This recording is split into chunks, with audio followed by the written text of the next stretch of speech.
அது முதலமைச்சருக்கு பாராட்டு விழா. ஏன்னா அவருக்கும் அந்த டங்ஸ்டன் திட்டத்துக்கும் எந்த சம்பந்தம் இல்லை. அவரே அவருக்கு ஒரு பாராட்டு விழா நடத்தி அரிட்டாப்பட்டிக்கு போறாங்க. 92 அரசு பேருந்துல ஒருத்தருக்கு 300 ரூபா கொடுத்து வந்து உட்கார வச்சிருக்கிறாங்க. ஆனா நம்முடைய முதலமைச்சர் ஐயா மு.க. ஸ்டாலின் அவர்கள் அவர் போடுற பட்ஜெட் விலக்கு உரை பொதுக்கூட்டத்துக்கு எங்கேயும் போனது கிடையாது. ஆனா மத்திய அரசு போடுற பட்ஜெட்டுக்கு கிளம்பி போவாரு பேசுறதுக்கு. இந்த அநியாயத்தை பார்த்திருக்கிறீங்களா? இதன் மூலமாக மத்திய அரசுக்கு ஏற்படக்கூடிய வரி மூலமாக வேண்டாம் என்று சொன்னதன் காரணமாக எத்தனை வரி வராம இருக்கு. போன ஆண்டு கணக்கு பார்த்தீங்கன்னா இந்த ஆண்டுக்கு 1,10,000 கோடி ரூபாய் வரி வேண்டாம் என்று சொல்லி இருக்கின்றார் நரேந்திர மோடி. நடுத்தர மக்களுக்கு அன்பு பரிசு கொடுக்க வேண்டும். கடுமையாக உழைக்கக்கூடியவர்களுக்கு நன்றி சொல்ல வேண்டும். நடுத்தர குடும்பமாக இருந்து குழந்தை குட்டி எல்லாம் வச்சு மாசம் பட்ஜெட் போட்டு பால் கணக்கு, பேப்பர் கணக்கு, டிவி கணக்கு, ஸ்கூல் கணக்கு, பெட்ரோல் கணக்கு, அதில் எல்லாம் சம்பாதிச்சு சிறுக சேர்த்த ஒரு காசை அந்த ஆண்டு முடியும் பொழுது அரசுக்கு வரியாக கட்டிதான் இந்த நாடு முன்னேறி கொண்டிருக்கிறது. முதலமைச்சர் அவர்களே, நீங்க வீட்டில் போய் கடைக்கு போய் பால் பாக்கெட் வாங்கினா உங்களுக்கு ஒரு கஷ்டம் தெரியும், நியூஸ் பேப்பர் வாங்கினா கஷ்டம் தெரியும். நீங்க டிஃபெண்டர் கார்ல மகன் நடத்தக்கூடிய மிகப்பெரிய நிறுவனம், கோடியாக சம்பாதனை இருக்கக்கூடிய முதலமைச்சர் அவர்களுக்கு நடுத்தர மக்களுடைய வலி எப்படி தெரியும்? முதலமைச்சர் மு.க. ஸ்டாலின் ஐயா அவர்களே,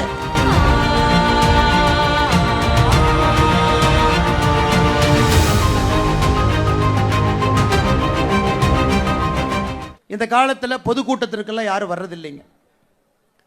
இல்ல திமுக மாதிரி பஸ் வச்சு கூட்டிட்டு வந்தா வருவாங்க. முதலமைச்சர் அவர்கள் மதுரையில் அரிட்டாப்பட்டிக்கு போறாங்க. அது முதலமைச்சருக்கு பாராட்டு விழா. ஏன்னா அவருக்கும் அந்த டங்ஸ்டன் திட்டத்துக்கும் எந்த சம்பந்தம் இல்லை. அவரே அவருக்கு ஒரு பாராட்டு விழா நடத்தி அரிட்டாப்பட்டிக்கு போறாங்க. 92 அரசு பேருந்துல ஒருத்தருக்கு 300 ரூபா கொடுத்து வந்து உட்கார வச்சிருக்கிறாங்க. தமிழகத்தில் இதையெல்லாம் பார்க்கும் பொழுது பாரதிய ஜனதா கட்சியினுடைய கூட்டம் மட்டும் வித்தியாசமாக இருக்கும். இன்னைக்கு பட்ஜெட் விலக்க பொதுக்கூட்டம் தமிழகத்தில் போட வேண்டிய கட்டாயமும் நிர்பந்தமும் நமக்கு இருக்குங்க ஐயா. ஒரு பட்ஜெட்டும் தொலைக்காட்சியில் வருது, அடுத்த நாள் செய்தித்தாளில் வருது, நம்ம எல்லோருக்கும் தெரியும். ஆனால் நம்முடைய முதலமைச்சர் ஐயா மு.க. ஸ்டாலின் அவர்கள் அவர் போடுற பட்ஜெட் விலக்கு உரை பொதுக்கூட்டத்துக்கு எங்கேயும் போனது கிடையாது. ஆனால் மத்திய அரசு போடுற பட்ஜெட்டுக்கு கிளம்பி போவார் பேசுறதுக்கு. இந்த அநியாயத்தை பார்த்துருக்கிறீங்களா? அவர் ஆட்சிக்கு வந்து 4 ஆண்டுகளாக பட்ஜெட் போட்டிருக்காரு. எங்கேயாவது போய் இதுதான் திமுகவினுடைய பட்ஜெட் எங்கேயும் பேச. திருவள்ளூர்ல சில நாட்களுக்கு முன்பு சென்று மத்திய அரசு போட்டிருக்கக்கூடிய பட்ஜெட் சரியில்லை, தமிழகத்திற்கு எதிரான பட்ஜெட் இது பீகார் பட்ஜெட், இது ஏழை எளிய மக்களுக்கு எதிரான பட்ஜெட் அப்படின்னு பேசிட்டு வந்து அமர்ந்திருக்கின்றார். அதிலேயே நமக்கு தெரிகிறது, எப்போ ஒரு முதலமைச்சர் அவர் போடுற பட்ஜெட்டை போய் பேசாம மத்திய அரசு போடக்கூடிய பட்ஜெட்டை குறை சொல்லுகின்றாரோ அது ஒரு சிறப்பான பட்ஜெட் என்பது அவர் எப்ப திருவள்ளூருக்கு போனாரோ அப்பவே நமக்கு தெரியுது. இங்க நாம் இருக்கக்கூடிய எல்லோருமே நடுத்தரத்திற்கு கீழே இருக்கக்கூடிய மக்கள் தான் அந்த கூட்டத்தில் இருக்கிறோங்க ஐயா. 2014 நாம் ஆட்சிக்கு வந்த பொழுது இந்தியாவில் மொத்தமாக வரி செலுத்தியவர்கள் 3,45,00,000 பேர். 3,45,00,000 பேர் வரி செலுத்தினாங்க. 10 ஆண்டுகள் கழித்து 2024 மொத்தமாக நம்முடைய நாட்டில் வரி செலுத்தக்கூடியவர்கள் 7,90,00,000 பேர்.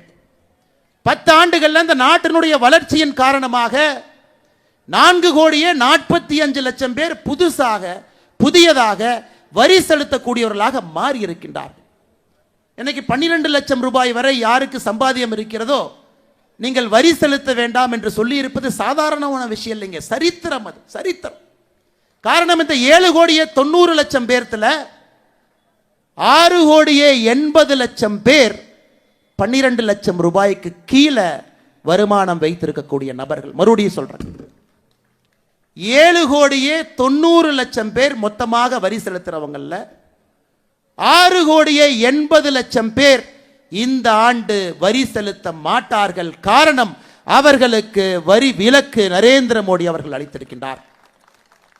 இதை இப்படி சொல்லலாம், நாட்டில் மொத்தமா எத்தனை பேர் வரி செலுத்துறாங்களோ அதிலே 87% மக்களுக்கு வரி செலுத்த வேண்டாம் என்று நரேந்திர மோடி அவர்கள் சொல்லி இருக்கின்றார்.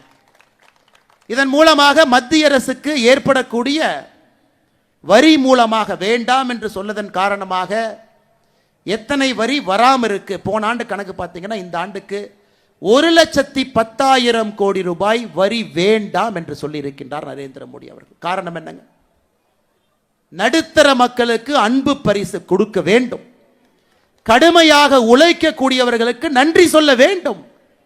நடுத்தர குடும்பமாக இருந்து குழந்தை குட்டி எல்லாம் வச்சு மாசம் மாசம் பட்ஜெட் போட்டு பால் கணக்கு, பேப்பர் கணக்கு, டிவி கணக்கு, ஸ்கூல் கணக்கு, பெட்ரோல் கணக்கு, அதில் எல்லாம் சம்பாதிச்சு சிறுக சிறுக சேர்த்த ஒரு காசை அந்த ஆண்டு முடியும் பொழுது அரசுக்கு வரியாக கட்டிதான் இந்த நாடு முன்னேறி கொண்டிருக்கிறது.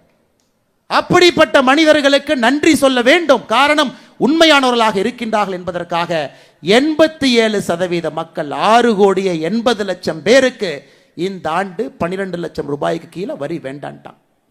இதை நம்முடைய முதலமைச்சர் மு க ஸ்டாலின் அவர்கள் எப்படி சொல்றாங்கன்னா, என்ன பெருசா பண்ணிட்டாரு? 144 கோடி பேர் இந்த ஊரில் இருக்கிறாங்க. இந்த நாட்டில் 2% மக்களுக்கு வரி இது கொடுத்துருக்கிறாங்க, வரி கட்ட வேண்டாம். இது சாதனையா அப்படிங்கிறார் முதலமைச்சர் அவர்களே. நீங்க வீட்டில் போய் கடைக்கு போய் பால் பாக்கெட் வாங்கினா உங்களுக்கு அவங்க கஷ்டம் தெரியும், நியூஸ் பேப்பர் வாங்கினா கஷ்டம் தெரியும். நீங்க டிஃபெண்டர் காரில் மகன் நடத்தக்கூடிய மிகப்பெரிய நிறுவனம், கோடி கோடியாக சம்பாதனை இருக்கக்கூடிய முதலமைச்சர் அவர்களுக்கு நடுத்தர மக்களுடைய வழி எப்படி தெரியும்? முதலமைச்சர் மு க ஸ்டாலின் ஐயா அவர்களே, ஒரே வார்த்தையில் கொச்சப்படுத்திட்டு போயிட்டீங்க. ஒரே வார்த்தையில் 2% மக்கள் பயனடைகின்றார்கள் என்று சொல்வதை விட வரி செலுத்தக்கூடியவர்கள் 87% மக்கள் பயனடைகின்றார்கள்.